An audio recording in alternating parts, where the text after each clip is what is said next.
And we are back. Welcome to the Soapbox, where people who work, volunteer, and care about recovery tell us who they are and what they are most passionate about. My name is Rich Jones RN, and I represent parentingyourchildinrecovery.com and secondstarts.com. That's the number 2ndstarts.com. Today, my guest is Stacy Schaffer. Stacy is a licensed professional counselor specializing in children, adolescents, and young adults, right? Okay, and she's also an author, and we're going to get to her book very shortly. But right now, I just want to introduce you to Stacy. And hey, Stacy, hello, how are you? I thank you so much for having me. I'm happy to be here. Oh, it's my pleasure. It's my pleasure to have you. It's my pleasure to have you, Stacy. I start out every show by asking everybody to just give us the Cliff Notes version of who they are and how they got to where they're at. Just tell me a little bit about you. Yeah, so the short version is that my childhood was pretty terrible, and so something had to come of it. So I have survived childhood like many of us do, and then decided, hey, let's help other people instead of dealing with my own stuff. So Okay. that turned out well. And so I went to grad school to be a therapist and thought that I would help kids who had journeys like I did. And so I've been in private practice for approaching 20 years as a child, adolescent, young adult therapist. And then most recently, I wrote a book that catalogs a lot of my learning from both my childhood and from being on the other side of the couch for 20 years. Very good. It's going to be great to talk to you. All right, Stacy. Before we move on, I just want everybody to know that for this show, the show notes are very important. We'll have contact information for Stacy in case she says something that clicks in you and something that you hear that can help you or your family. So we'll have some contact information. We'll talk about her book, which we're going to get to in a little bit here. So, and also before I go, remind you of this, that if you are the parent or mentor or someone who cares about a young adult at risk, in trouble or in any type of treatment or rehab, parenting your child in recovery, please go to there. There's information that can help you to accelerate and multiply the results in any program that you're using. So there's information for parents and mentors in the notes, and also for practitioners. So, Stacy, let's get to what we came here for. I want to put you up on the soapbox. I want to hear what you've got to say, because your subject is very interesting, especially to me. So, okay. The first thing is, we talked about this, but enlighten me now. If there are so many adults in counseling, why do we always say that children are so resilient? Yes, that is probably my biggest soapbox, is that, so many things happen all the time, especially, we're inundated with news. And people say those kids, they're strong though, they'll be okay. The kids are okay. And I mean, at a certain point, of course they have to be, right? What are your options? The options available to you aren't very good. And so people, in their childhoods do have to just move through their days, but it doesn't mean that they're necessarily okay. And so all of my friends who are therapists for adults will tell me the things that they're talking about in their sessions are their childhoods. Right. So if we're saying like kids are resilient, I mean, they're survivors, sure, but what does that even mean when we say that? And I feel like that is a cop-out when we say that. Like, kids are resilient, they're fine. Because, at a certain point, some of those patterns begin to develop, and then they have a lifetime of behavior and likely needing some form of recovery. But we said when they were 7, they're resilient. It's okay. And so that is a heartbeat of mine, is to help the kids before they develop a lifetime of pattern of behavior. Okay. Very understood. Talk to me about, and this is something that I harp on before. Sometimes we as helpers, we've got to remember to do our own work. Yes. Take care of ourselves. Talk to me about that, how you see that in your realm in counseling. Yes, I think I'm really, really big on that. I wrote entire chapters on that. There's a chapter I wrote called hashtag get your own Stacy. And it's like doing your own inner work.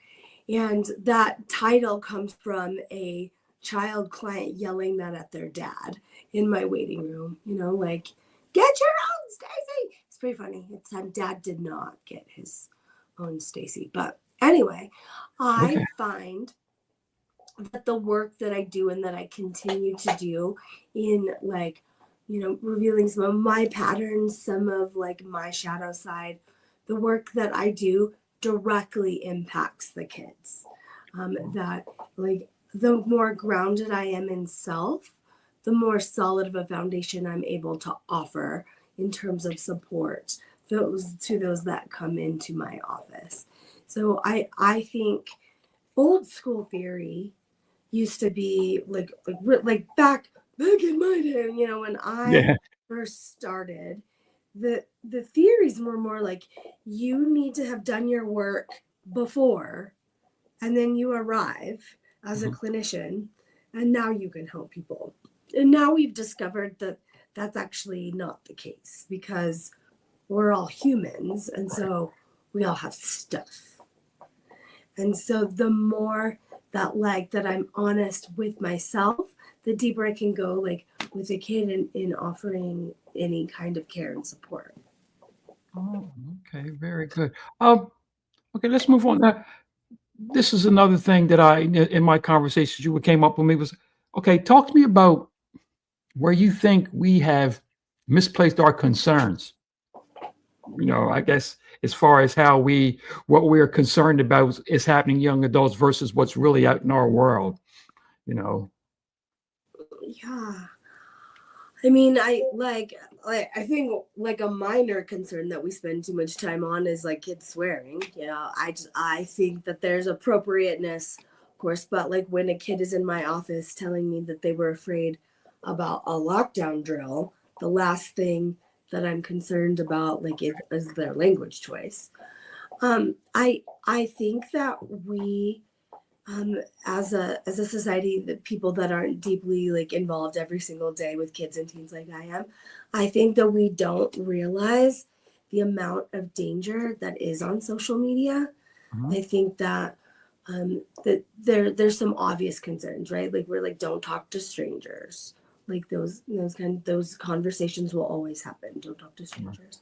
Um, but I think that there's some really scary things that are happening online that our kids don't even realize, like different ways of bullying that they're just immune to, that like, kids can say things to one another that they know what is meant, but like the rest of us wouldn't know. And so I think that like the sometimes we focus on sure the amount of screen time or the amount of like language, but like the content of Right. what they're viewing is the real issue, in my opinion. Okay. All right. Um, we talked about something briefly. I want to go back over. So, in your work, you are working with young people who are seeing traumatic things. I think you mentioned something that happened in your area recently. Talk to me about how you approach that. The things that you're seeing. Well, that's a big topic. So, I want it from your eye, from your view, Yeah. what we No, deal. yeah, thank you for bringing that up. Yes, the Evergreen shooting in September. This is being filmed in October. The Evergreen shooting was not too far from where my office is, and so I've seen people in the Evergreen population because it's a mountain town, so a lot of people come down from the mountain to get support. And I find myself that particular Wednesday, just feeling really mad that once again we failed our kids. Mhm. Because kids come to me all the time and say, like the first day of school conversations when kids tell me like, yeah, like, first day of junior high, I've discovered each class where I would hide in a lockdown drill. Oh, And I'm like, why are we having this? We need to be having this conversation, but why are we having this I want to hear who they like think that they might have a crush on in this class. Yeah, how do they feel like about this teacher? But that's usually the first thing. Or kids will say to me, I, like got these cool light up shoes, but I can't wear them to school because they'll give me away in a shooting. And it's really disheartening. Um, because, different ones will say to me, like, how did you hide? How did you feel during this? And I'm like, I'm really sorry to tell you that, like, this wasn't a fear that I had when I went to school. And I'm not really sure how I would have managed that. Because you Yes. have the regular anxiety of life, and then we're sending them to school with no assurance that they're going to be okay. Can put protocols in place, Right. but it is a travesty that our kids, like, then the kids going to school today, they Mhm. don't know anything different. Right. Like I've said to them, I'm really sorry that you live in a world we have to do lockdown drills, and they're like, we've always done lockdown drills. They give you a lollipop. Okay. All right.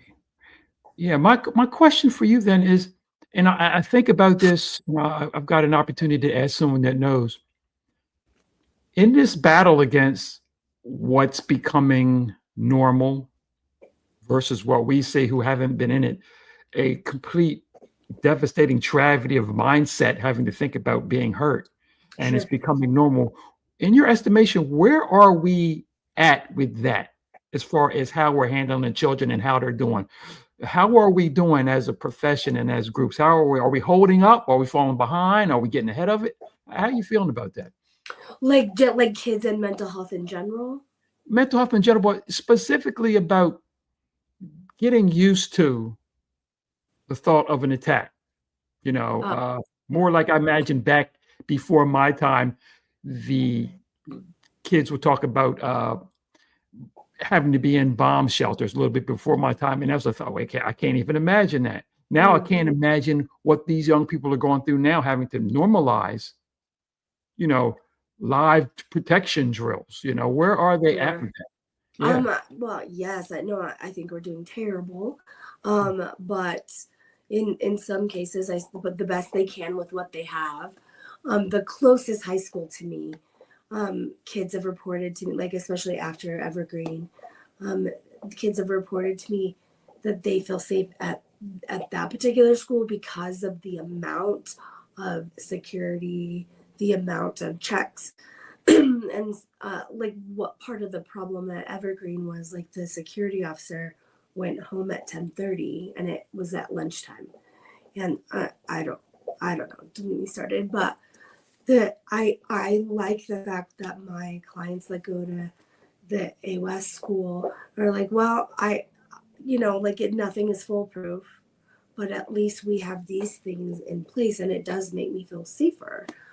Um, I part of There's a lot of parts of the problem, but one is that the kids who are the like oftentimes the school shooter, like there's been quite the profile. Hmm? Those kids are the age where they did lockdown drills when they were kids, so they know where the kids are hiding. Okay. And so it's like I think that it's absolutely insane, what we are asking of our kids, and then we're curious why they're anxious.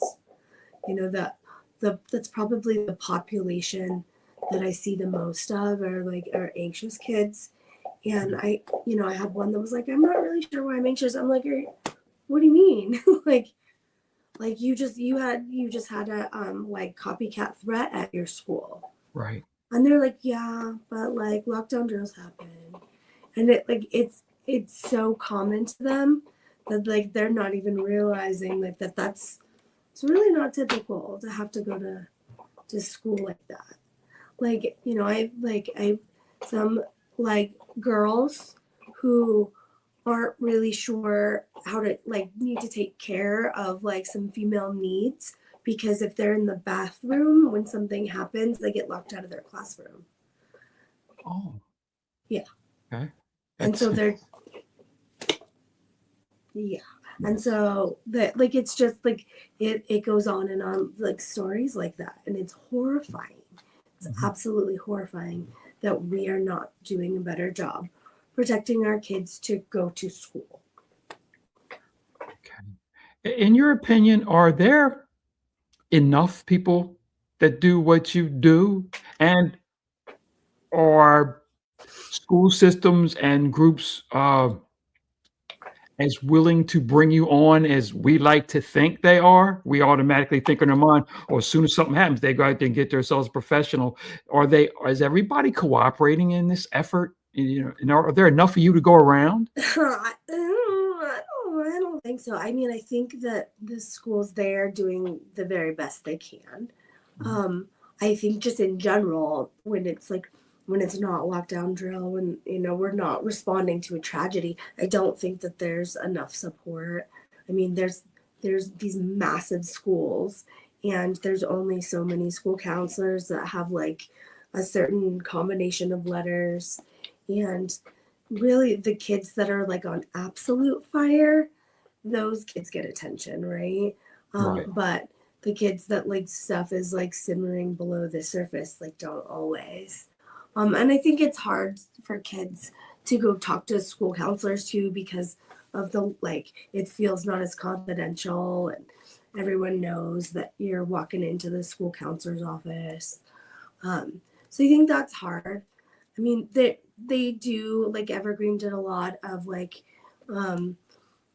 post like incident support, like anyone who needs to. But the Right. problem, like, is that these issues are long term. There's a forever after. Like I like saw a kid who was, impacted by the shooting. And of course we talked about it. Of course we, like had a session about it. 6 months later, when some sound happens, like something similar, they're still impacted by that, but everybody's moved on, Right. and that's just part of the reality of going to school in America. And it's just, I would say that I wish that we cared as much about our kids as we say we do. Mm. I just want to piggyback off of what you said. And the reason why I'm so happy to have you on and even broach this subject upon the other things that we're talking about is because I feel like this is one of the reasons why we're allowed to have so many political conversations about this, is because we're not hearing or seeing the actual impact that it's having. And it's where we have the ability to not process that, while we process the political things are easy to process, but it's harder to process what the children are actually feeling and saying. And even worse than that to me is the fact that they have an opportunity to become apathetic about it. They even have an opportunity to become apathetic about it. And I think that's something that the rest of us who aren't the children need to hear people like you speaking more about this so we can get our perspective back somehow a little bit here. Right. Yeah. Like I was reading like the Minnesota one that happened in the Catholic school. I was reading the other day that one of the little girls that was protecting another little girl like finally went back to school, and everyone's like, yay. And I'm like, this girl's gonna have a lifetime of challenges. Like I'm really arguably it's better than like not making it through a school shooting. I'm like, but I would just hate to think that people are like, oh, she's back, like yay, like see, like kids are resilient, and I'm like this girl, like, and I believe that it's really likely she has like great support. I'm not saying that, but I think she's in for a lifetime that it's always going to impact her, and for going to school, Right. like it's baffling to me. It is baffling to me that Sandy Hook wasn't enough. Yes. Yes. It's something that we deal with. All right. I just want to remind everybody again, show notes. We're going to talk about your ability to get in touch with Stacy and see if some of her insight her book, maybe even drop her a line about her book after you get it and read it. If you have children of this age, or even myself, I don't have a child of this age, but I find these topic fascinating because that mindset is our future. Those people, these young people that are coming up with this mindset, that's our future. So, we should guard against what's going on with them. Also, remember, if you're a parent or a mentor or a practitioner who cares or works with young adults at risk, in trouble, or in a current treatment situation, uh, parentingyourchildinrecovery.com is a non-clinical option that accelerates and multiplies the results you're getting for a better opportunity at long-term recovery. Okay, and there's links in there for the support people, family and mentors, and there's links for practitioners who want to join in. Okay, Stacy, I want to talk about your project and your book right now. I want you to tell me about your book and discuss with me the origins of it, how you thought about it, where it's going, and has it gone anywhere, taking you somewhere different than you didn't even know it was going to take you? Yes. So I'd love to talk about it. So my book is called With Love from a Children's Therapist, hashtag Lessons I've Learned Along the Way. And it came out in April. I got to do my own audiobook, which came out in May. I'm recovering from not feeling well, so you'll actually hear what my voice sounds like if you get the audio. Okay. It'll actually sound a little bit more cartoony. It's not really how I sound. But my book, it was really important to me that it was titled With Love, because I think a lot of times people approach a kid's therapist or a kid's expert with some shame that they're like, I'm doing this thing wrong. And I think parenting is the hardest job in the world. Yeah. And I also think that it's so brave to ask for support or to need support. So starting there, that's why it's With Love. But it's a combination of, my thoughts from being on the other side, of the couch from kids for, approaching 20 years. And insights of today's generation, and then also areas of opportunity from my own childhood that I'm here's what would have been helpful, and kind of combined together in one book, to be I've been saying it's part memoir, it's part inner child healing guide, part parenting resource. Okay, all right. Is this the kind of book that you would recommend? At least I will anyway, but recommend anybody who has children in any stage of life, go ahead and get, Yeah, I think so. I have several friends who don't plan to have kids at all, and they told me that was really helpful to me. And so, I think it could. I've been saying it's for anyone who loves someone who was 11 or who was ever 11. Okay. So my hope is that people feel really seen and heard in the pages, that there's something to connect with. Because we all had to survive childhood somehow, and so I think that my hope is that people are I'm gonna take that and maybe talk about that with my therapist. My most favorite teacher in all of high school, she read my book, she got it the week it came out. Okay. And she left a review on Amazon and said that she wished she would have had that as a guide to help me. Yeah, which was it was a really interesting thought, that adult me wrote this, and that's something she's had I known these things, I could have support. But she was amazing and wonderful. But I constantly think about that I was had, with some weird time warp thing, had that been a change, would things have been different? And I think they would have been. Very, very, very nice. We'll make sure that we get everybody to give everybody an opportunity to find that book, read it, and get the information from it. I want to go on some personal stuff on the end, because in sometime I talk to people when I'm going to have the shows, and I'm interested. What turned you into such an athlete? How did you? what sparked that? Or something you've always been like? I mean, we talked about surfing, kickboxing. Tell me about some things that you're doing. I'm curious. Yeah. That's really funny. Kickboxing is my jam. Okay. I always say that I punch bags so I don't punch people. Okay. Yeah. And so I like I'm, going tonight. I like it is one of my favorite forms of self-care. And because I think I always tell kids like life is hard, like when kids ask me, they're like, do you get angry? I'm like, yeah, because I'm a human. Like we all get angry. I don't break things because I don't want to get in trouble. So let's like find ways for you to express that without getting in trouble.